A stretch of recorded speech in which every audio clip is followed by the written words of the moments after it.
The first time his mother made him sleep outside, snow was falling in soft, whispering flakes, the kind that children usually love. But Luca Bennett, just 7, wasn't watching from a cozy window. He was curled on the back porch in his school uniform, knees drawn to his chest, breath visible in the freezing air. No coat, no blanket, just the sting of wind against bare skin. Because that night, his mother said, "You need to learn how to be strong." That was how it began. Not with a scream or a slap, but with a calm sentence that shattered something in him more thoroughly than a strike ever could. In their family, strength wasn't measured by kindness or patience. It was measured by how much cold you could survive without crying. Luca wasn't like his sister, Rose, who had beauty, warmth, and a bedroom filled with pink blankets and a space heater. He wasn't like his little brother, Mason, whose every sneeze sent their mother rushing with a thermometer and hot soup. He was the middle child, the quiet one, the soft one, the one who liked to sing in the shower and thread colors through cloth just to see them dance. So when he showed gentleness, his mother called it weakness. When he cried, she called it drama. And when he shivered, when he wrapped his arms around himself to hold in what little warmth he had left, she said it meant he was finally becoming a man. Luca never told his father. His father worked long hours. And even when he was home, he never looked closely enough to see the red marks on Luca's arms or the way his fingers trembled when holding a spoon. His sister rolled her eyes whenever he spoke. His little brother laughed. So Luca learned to stop asking. Paul, his older foster brother, was the only one who ever seemed to notice. He was studying to become a nurse and often worked night shifts, coming home just as Luca was waking up for school. Their schedules barely touched. But sometimes Paul would pause, brow furrowed, voice quiet, and ask, "Why are your hands so cold, kiddo?" Luca would lie. He always lied. "I fell asleep with the window open." But the truth grew colder with each night. The snowstorms came more often that winter, and so did the punishments. Every time Luca spoke too softly, moved too gently, or was caught singing alone in his room, his mother would open the back door and tell him, "Out." He didn't scream. Not anymore. He'd learned that silence froze slower than words. He just stepped outside and sat down on the steps, pressing his back to the cold wood and pretending it didn't hurt.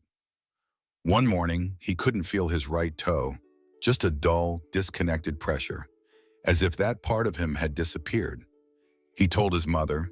She smiled. "That means your body is toughening up," she said. He almost believed her, because children want to believe their mothers. But deep down, something in Luca began to crack.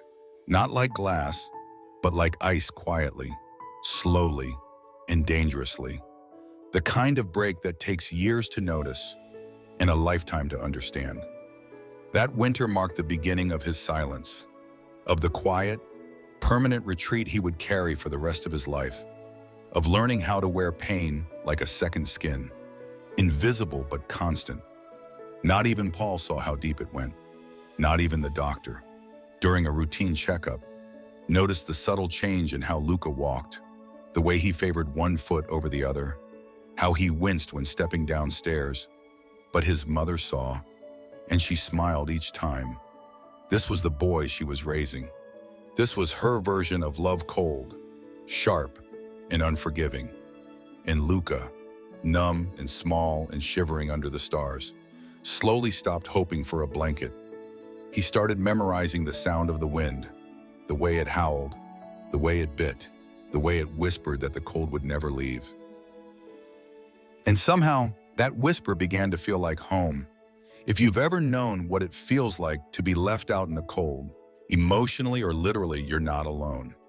Follow Heart Story for more stories that speak the truths many try to silence. Your story matters, and here it will be heard. The truth had always been there, quiet like a hum in Luca's chest. He didn't have the words for it when he was younger, only the feeling, the way his heart softened around boys who smiled gently, the way he dreamed not of hiding who he was, but of a world that didn't demand it. By the time he was a teenager, Luca had learned to tread lightly in his own home.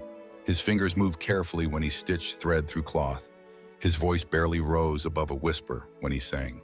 He kept his head down, shoulders in, always in, as if his very existence took up too much space. Then one evening, his secret unfolded in blue ink on a page.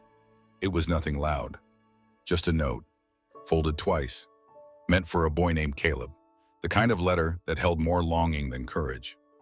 Luca never meant for anyone to see it, but his mother did. She found the note under his pillow, read it in silence, and placed it back exactly where it was. No yelling, no broken glass. Just the quiet withdrawal of every basic human warmth. That night, there was no dinner on his plate, no hot water in the bathroom, no clean sheets. The heater in his room, already weak, was shut off entirely. When Luca returned home from school the next day, he found his laundry untouched, his blankets missing, and the air colder than the wind outside. His mother didn't say a word, but she didn't need to, because when you live in a house that chooses silence as punishment, you learn to read the absence of care as clearly as others read violence. In public, she remained what the neighbors saw, a single mother, hardworking, exhausted, but loving. She smiled during church service, nodded politely at the market, brought cookies to community events. She was everything a small-town mother should be. Behind closed doors, she made Luca invisible. She still cooked, just not for him. She still smiled, just not at him. She still turned on the heat, but only in the rooms where Rose and Mason stayed. Luca stopped asking questions. He stopped expecting anything.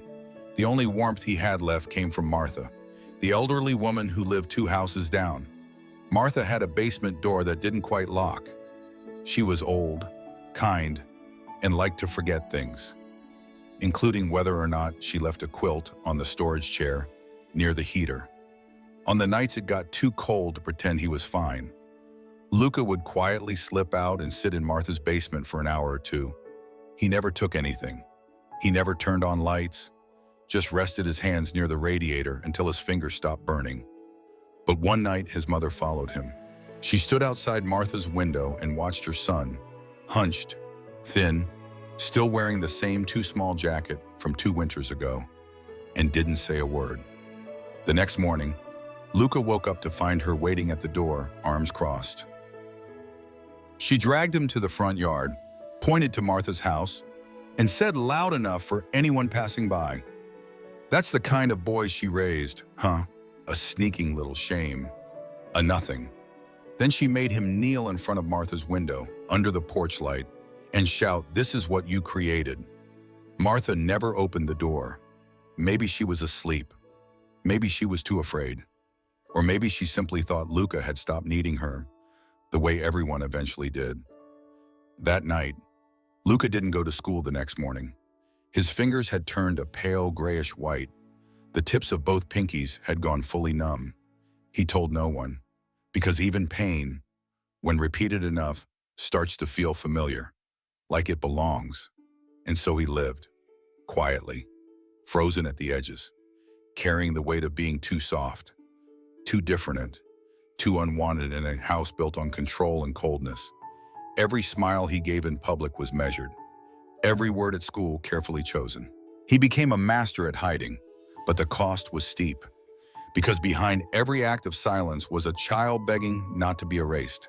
And Luca, erased so many times already, had learned how to survive with no one ever knowing he existed.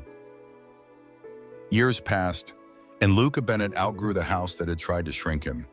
He didn't leave with a suitcase or a dramatic farewell.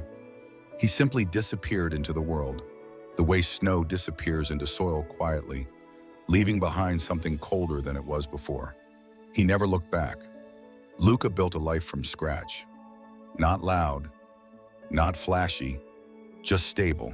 He studied health services management, earned a degree, and began working as a coordinator at a rehabilitation center, Silver Oaks, a facility for elder care and recovery.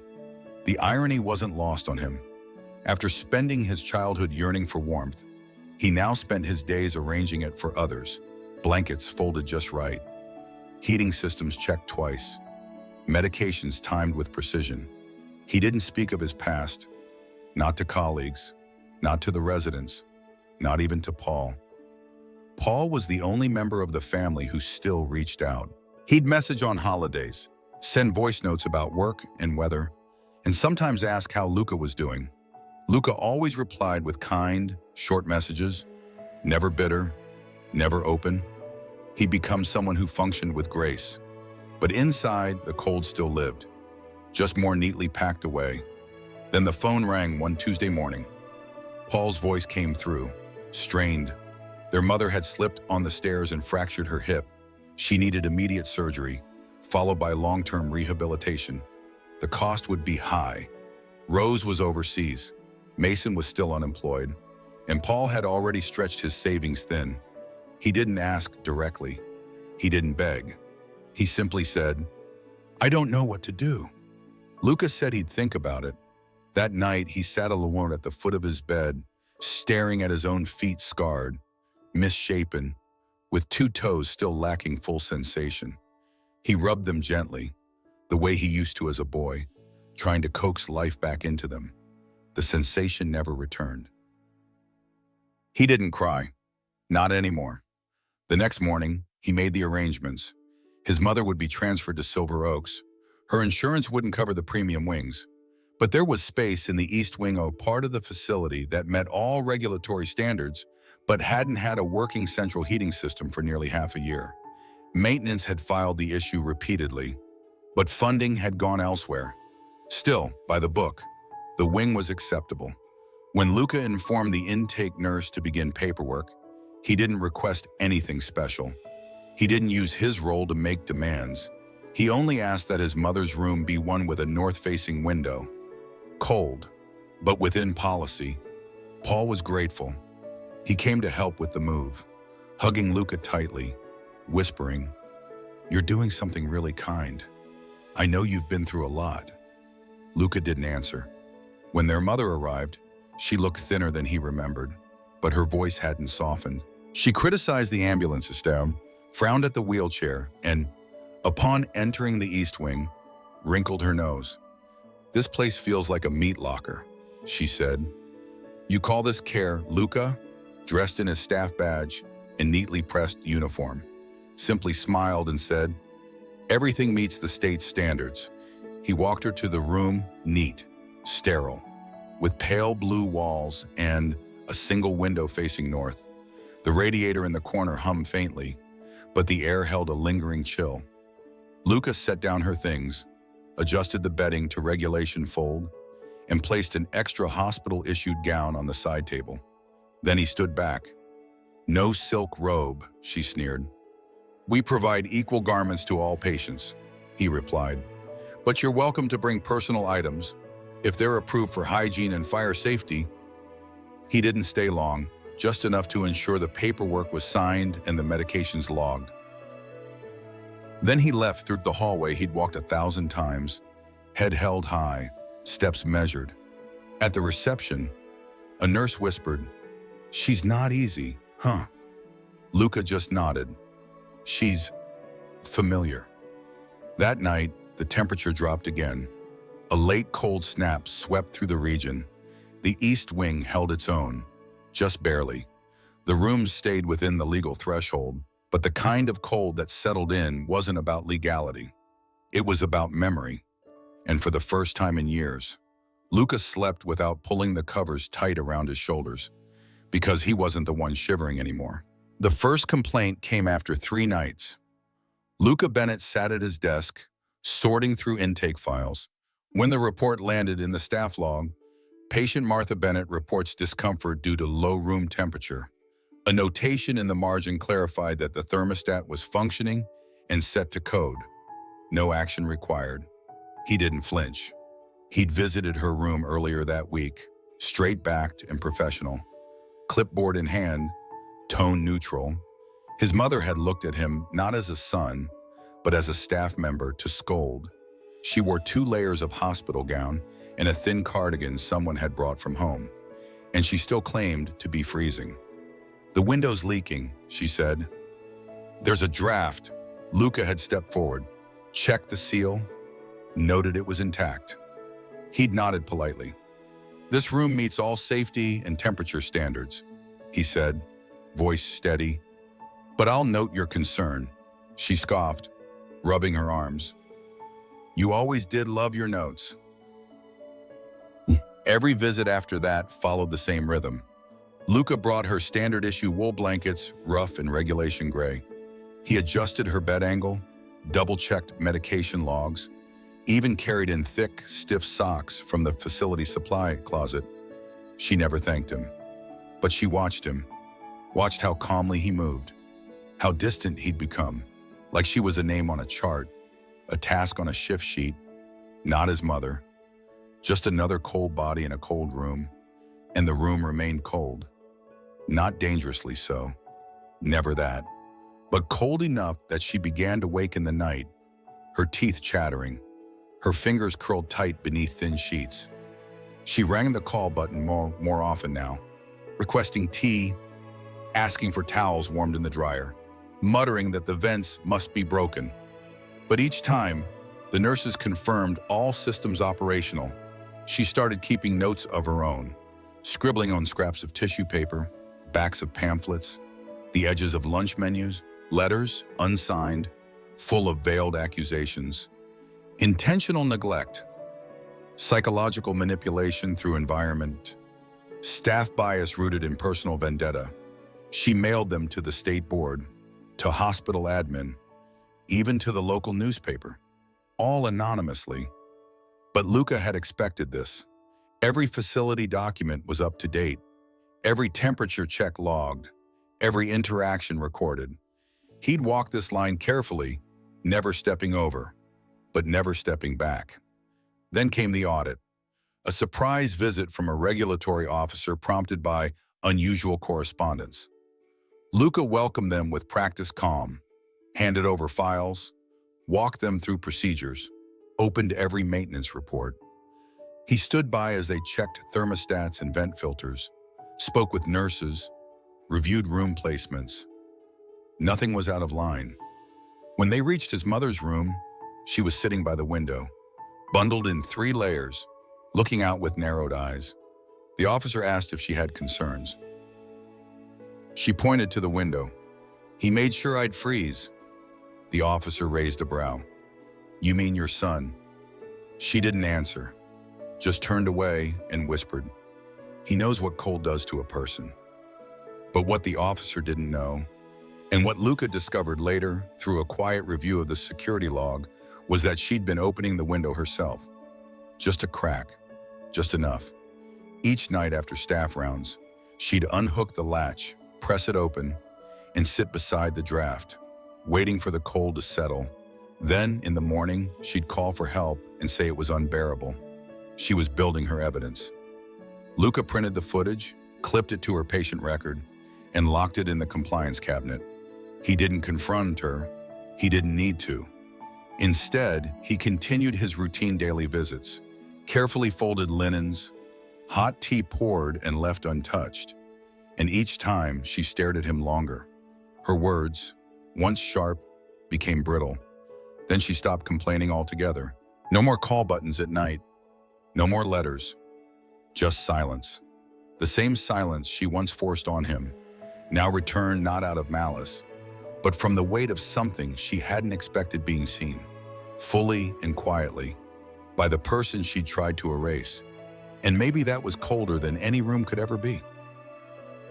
Her hands began to shake more often, not from illness, but from something deeper, something her body remembered but couldn't explain. The nurses noted it in her chart: refuses medication, complains of constant chill, reports dizziness, possible psychosomatic response.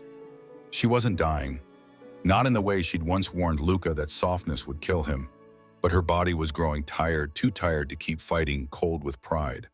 When Paul visited, he noticed the tightness in her jaw, the way she hunched near the wall radiator like a child seeking shelter. He walked the hallway with Luca afterward, unsure of his words. "She looks worn," he said. "Are you sure this place is good for her?" Luca didn't hesitate. He handed Paul a folder, neatly prepared, complete with comparison charts. These are the other facilities within her insurance plan and radius, he said. 2 have open violations. 1 is under review for elder mistreatment. The rest are full. Silver Oaks is the best available. Paul flipped through the pages, frowned, then finally nodded. I just want her to be okay. She is, Luca replied. According to regulation. Paul didn't ask anything else. The week after, no more reports came from her room. No letters, no complaints, not even requests. Just silence. Then, one morning, she asked to see Luca. He arrived precisely at 10, clipboard in hand, expression unreadable. She was sitting up, wrapped in a hospital blanket, her feet bare on the vinyl floor. You really did learn fast, she said quietly. Just like me. He looked at her, not as a son, not even as staff, just as a man who had long outgrown needing her to understand. I'm not like you, he said, but I did learn from you. The cold doesn't kill people. It teaches them what to remember. She didn't reply. He turned, exited the room, and walked down the hallway past staff, past families, past rooms filled with people both loved and forgotten. But he didn't stop there. He paused at the last room in the East Wing, tapped gently. Inside, a frail voice called, "Come in!" It was Martha. Her eyes lit up when she saw him. The years had taken her vision, bent her spine, but her memory stayed sharp. You always knew how to walk softly, she whispered. Even back then, Luca smiled, sat beside her and reached for her hand. Cold enough for you, she teased, her voice like wind on old wood. He chuckled gently. It's been cold long enough, she said, her hand tightening around his. Now it's your turn, to be warm. And in that moment, just for a second, the frost that had wrapped itself around Luca's bones began to thaw. Not because it was forgiven, but because it had been witnessed. And sometimes, that's all it takes. Not revenge, not punishment, just the quiet presence of someone who never forgot the boy behind the cold. How do you forgive someone who never asked for it? Or do you ever have to tell us in the comments? Your story might help someone still waiting to feel warm. Follow Heart Story for more true feeling stories where pain isn't erased, but honored and transformed.